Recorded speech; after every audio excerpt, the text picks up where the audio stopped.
SIP शुरू करने का तो सोच लिया, लेकिन एक सवाल है जो लगभग हर किसी के मन में आता है।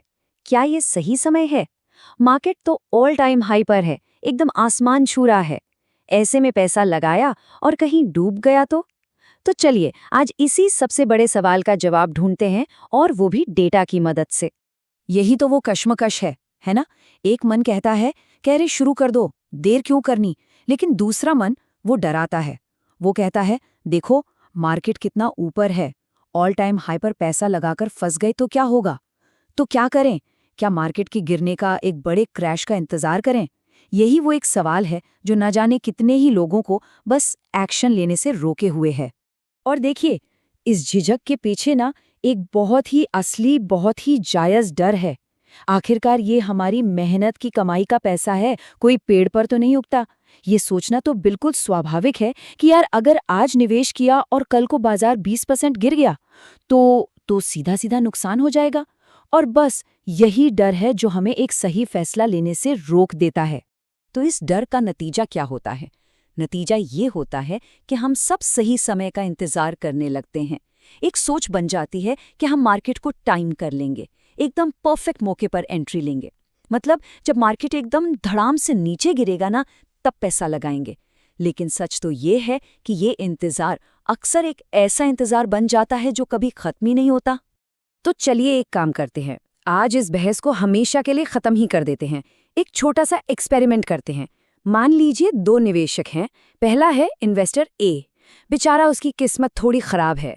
वो अपनी एसआईपी ठीक तब शुरू करता है जब मार्केट एकदम पीक पर है, अपने चरम पर। और दूसरा है इन्वेस्टर बी। ये भाई साहब बहुत स्मार्ट हैं और किस्मत के भी धनी हैं।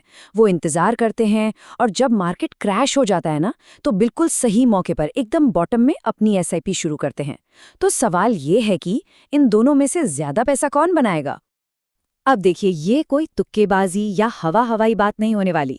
इस सवाल का जवाब हम किसी की राय या ओपिनियन से नहीं, बल्कि सीधा भारतीय शेयर बाजार के असली हिस्टोरिकल डेटा से निकालेंगे। कहते हैं ना, आंकड़े कभी झूठ नहीं बोलते। तो चलिए देखते हैं कि आंकड़े असल में कहते क्या हैं। तो ठीक है, अब जरा स्क्रीन पर देखिए। ये वाइट ओक कैपिटल का एक बहुत ही शानदार एनालिसिस है, और ये 2008 के भयानक फाइनेंशियल क्रैश पर बेस्ड है। यहाँ इन्वेस्टर ए, जो हमारा बदकिस्मत दोस्त है, उसने जनवरी 2008 में, जब बाजार बिल्कुल टॉप पर था, 10,000 रुपये महीने की एसआईपी शुरू कर दी।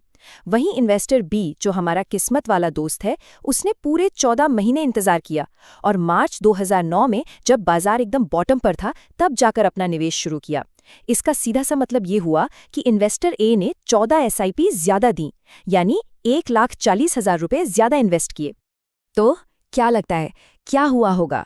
क्या इंतजार करने वाले स्मार्ट निवेशक ने बाजी मारनी होगी, या फिर वो जिसने बिना सोचे समझे पीक पर शुरुआत कर दी थी, वो आगे निकल गया होगा?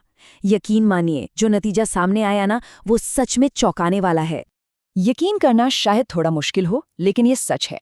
वो निवेशक जिसने मार्केट के पीक पर, मतलब कि सबसे गलत समय पर निवेश शुरू किया था, उसने इंतजार करने वाले स्मार्ट निवेशक से 10,90,000 रुपए ज्यादा कमाए। जी हाँ, सही सुना, हमारा बदकिस्मत निवेशक आखिर में ज्यादा अमीर बना। लेकिन सवाल ये है कि ये ऐसा हुआ कैसे? मतलब ये तो उल्टा हो गया। इसका जवाब एक बहुत ही सिंपल कॉन्सेप्ट में छिपा है, जिसे कहते हैं कॉस्ट ऑफ डिले, यानी देरी करने की कीमत। जो निवेशक 14 महीने इंतजार कर रहा था, उसने सिर्फ 14 किश्तें ही नहीं गंवाई, उसने उन 14 किश्तों पर जो कंपाउंडिंग की पावर, जो मैजिक काम कर सकता था ना, वो मौका भी हमेशा हमेशा के लिए खो दिया। दौलत बनाने के खेल में जल्दी शुरू करना ही सबसे बड़ी ताकत है। तो इस पूरे डेटा से एक बात तो आप कह सकते हैं शीशे की तरह साफ हो जाती है। मार्केट को टाइम करने की कोशिश करना ये दौलत बनाने का रास्ता बिल्कुल नहीं है। अगर लंबी अवधि में सच में वेल्थ बनानी है, तो उसका असली मंत्र कुछ और ही है। और मजे की बात यह है कि वो हमारी सोच से कहीं ज्यादा सिंपल है। और वो मंत्र है, time in the market beats timing the market. मतलब बाजार में कितना समय बिताया गया, ये इस बात से कहीं ज्यादा जरूरी है कि बाजार में किस समय एंट्री ली गई। अनुशासन और लगातार निवेश करते रहना, ये किस्मत का इंतजार करने से कई गुना ज्यादा पावरफुल है। लॉन्ग टर्म में हमेशा अनुशासन ही किस्मत को मात देता है। चलिए, अब दौलत बनाने का एक और भी जबरदस्त तरीका देखते हैं। और इसकी सबसे अच्छी बात पता है क्या है? ये पूरी तरह से हमारे कंट्रोल में है। इसे कहते हैं स्टेप अप SIP। अब जरा स्क्रीन पर इस डेटा को देखिए। एक सिनेरियो में 20 साल तक एक नॉर्मल SIP चलती रही और उस पर 14% का शानदार रिटर्न मिला, जिससे करीब 66 लाख रुपए बने। लेकिन दूसरे सिनेरियो में हर साल SIP को सिर्फ 10% बढ़ाया गया और मान लीजिए रिटर्न भी कम मिला, सिर्फ 10%। फिर भी जो फाइनल कॉर्पस बना वो था लगभग 81 लाख रुपए। ये चार्ट इस फर्क को बिल्कुल साफ साफ दिखा रहा है। कितना बड़ा अंतर है। यही है स्टेप अप SIP की असली ताकत।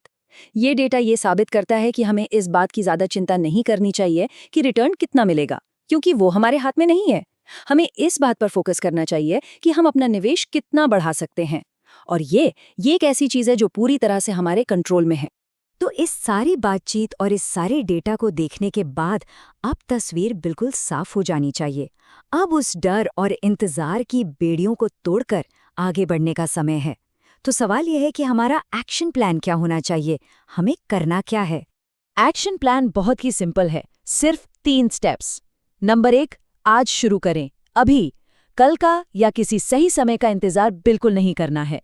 नंबर 2, डिसिप्लिन रहें, मतलब बाजार चाहे ऊपर जाए या नीचे, अपनी SIP को बस चलने दें, घबराकर निवेश रोकना नहीं है। और सबसे जरूरी नंबर 3, जैसे जैसे कमाई बढ़े अपनी SIP को भी हर साल 10% से टॉप अप करते रहें। यकीन मानिए, ये एक स्टेप वेल्थ क्रिएशन को एकदम रॉकेट की स्पीड दे देगा। तो आखिर में बस एक सवाल सोचने के लिए है, दौलत बनाने का असली रास्ता क्या है? सही मौके का इंतजार करते रहना या आज अभी से निवेश का सफर शुरू कर देना? डेटा ने तो अपना फैसला सुना दिया है, अब फैसला लेने की बारी हमारी है।